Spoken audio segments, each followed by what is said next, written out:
देखे। अगर आप इसका प्रीफेस देखेंगे, प्रीफेस किसने लिखा सर?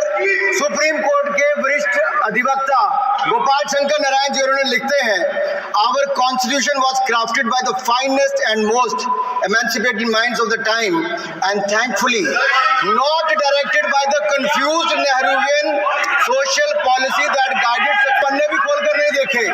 अगर आप इसका प्रीफेस देखेंगे, प्रीफेस किसने लिखा सर? सुप्रीम कोर्ट के वरिष्ठ अधिवक्ता गोपाल शंकर नारायण जी उन्होंने लिखते हैं, our constitution was crafted by the finest and most emancipated minds of the time and thankfully not directed by the confused Nehruvian social policy that guided success governments। वो इनकी नेहरू की विचारधारा पर सवाल खड़ा करते हैं और उन्होंने लिखा है कि giants like B.R. Ambedkar, B.N. Rao, Sardar Patel, K.M. Munshi Alladi debate provision to protect the basic freedom. उन्होंने श्रेय दिया है तो अम्बेडकर जी को, सरदार पटेल आगे। सर इसके अगले पन्ने पे क्या लिखते हैं गोपाल शंकर नारायण? और ये इन्हीं का ही है सर, मैं इन्हीं की पढ़ रहा हूँ जो इन्होंने हाउस में दिखाया। इसमें लिखा है, were it not for the strength of the document Indira Gandhi would have been compelled to end the darkest episode in independent India by ending the emergency. यानी कि संविधान की ताकत थी, जिन्होंने इंदिरा गांधी जी की इमरजेंसी को खत्म किया था, तो इस संविधान की ताकत थी। और ये आपके इसके अंदर लिखा है, राहुल जी जो आप लेकर घूमते हो, कभी खोल के पढ़ो तो सही, कभी पढ़ा भी नहीं आपने। और इसमें आगे लिखा है सर, आप चेयर को बोलो, अधिकार दिया है, चेयर को बोलो, बोलो माननीय सदस्य चेयर को जी। इधर नहीं डाल। अध्यक्ष जी, ये जो राहुल जी कॉपी लेकर घूमते हैं, इसी पे लिखा है कि इंदिरा गांधी जी की यातनाएं और इमरजेंसी को खत्म किया, तो बाबा साहब अम्बेडकर के संविधान ने गरीब से गरीब व्यक्ति को उसका काम दिया। सर आप इसके प्रीफेस पे जाइए।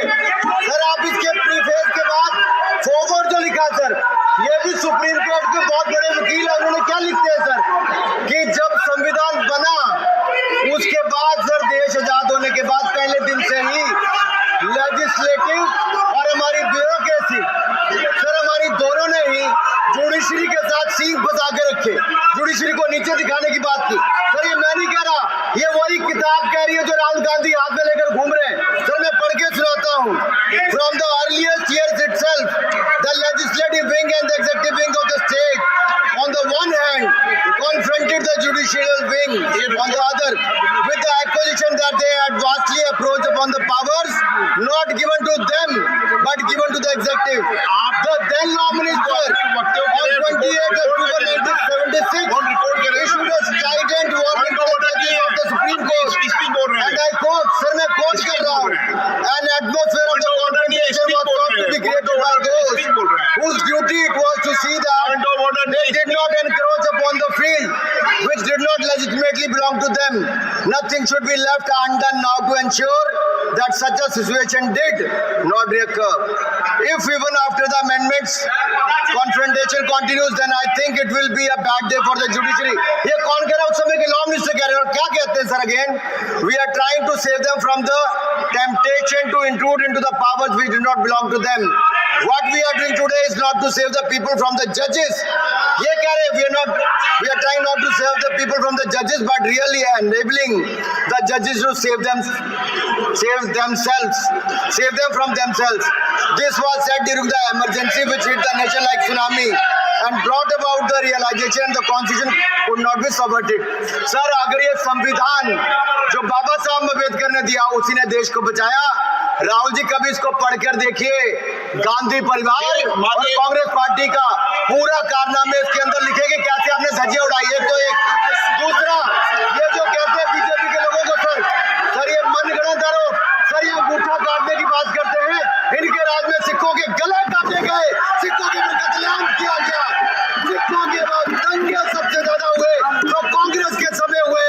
और आपको देश से माफी मांगनी है, अगर आज भी नहीं मांगेंगे तो संविधान जितना मर्जी जेब में डालिए, आप संविधान को जेब में लेकर घूमते सर।